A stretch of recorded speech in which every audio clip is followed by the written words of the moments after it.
This video was sponsored by Enhance, NeoWatt, ABRP, Elbilmek, Kempower and EB Hub.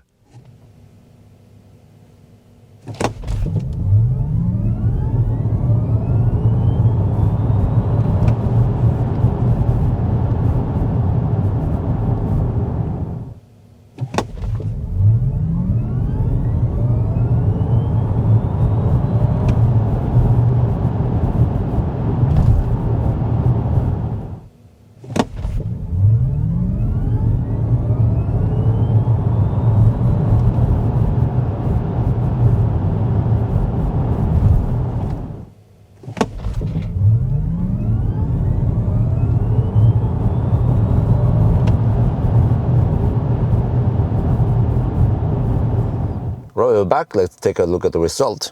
So the G9 now performance is slightly slower than before.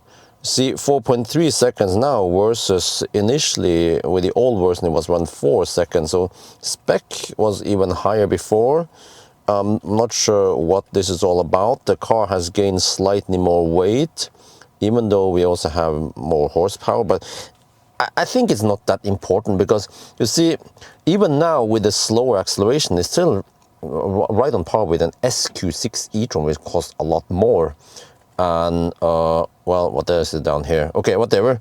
But I think it's not that important. As long as it's faster than 4.5 seconds, that's plenty. But look at noise. Okay, so the old was tested actually in November 2023. That's almost 3 years ago. And I got really low result, or really good result, right, rather, 63.7. But you know, this is with winter tires, and especially the Nokian R5. Well, EV has that acoustic foam, but this actually does not have the acoustic foam, but it's still really, really good. But this was with winter tires. What about with summer tires? Well, you can see here. Boom! There, at the very top.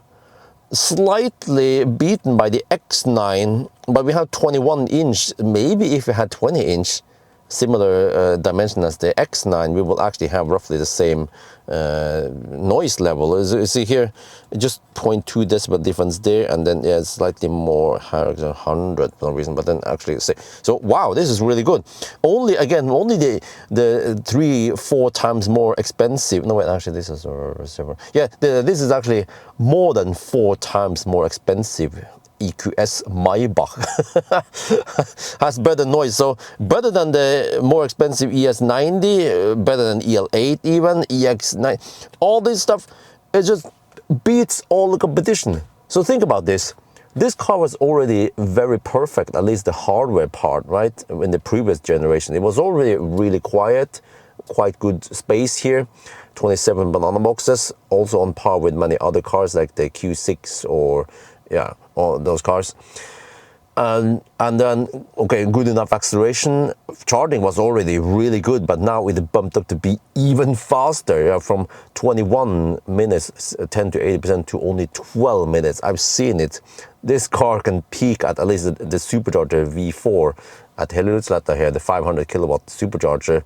It peaked at 470 kilowatt. Actually, could hold it for a little bit and still 420 for a bit, right? So it's like, dude, this is insane. So, but 2 years, actually almost 3 years ago when I tested the car, it was like some annoying software. The LCC was like, and it was like, and the slowdown in the curves. They fixed that. And we even have a new update that I installed today that made it even better in many aspects.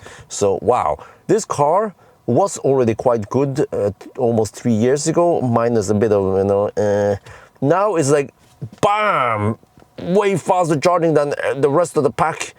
And then, okay, slightly slower acceleration, but way better software than before. So it's like, hands down, some of the best cars, best premium SUV you can find. And then compared to Model Y, well, G6 is more rival against Model Y, and even the G6 has super nice interior and massage even, right? Here we have massage for all the seats, also in the back here. So, wow, really good car, really good car indeed. This. Okay, that's gonna be for now. Hope you guys enjoyed this video. As always, thank you for watching and talk to you later.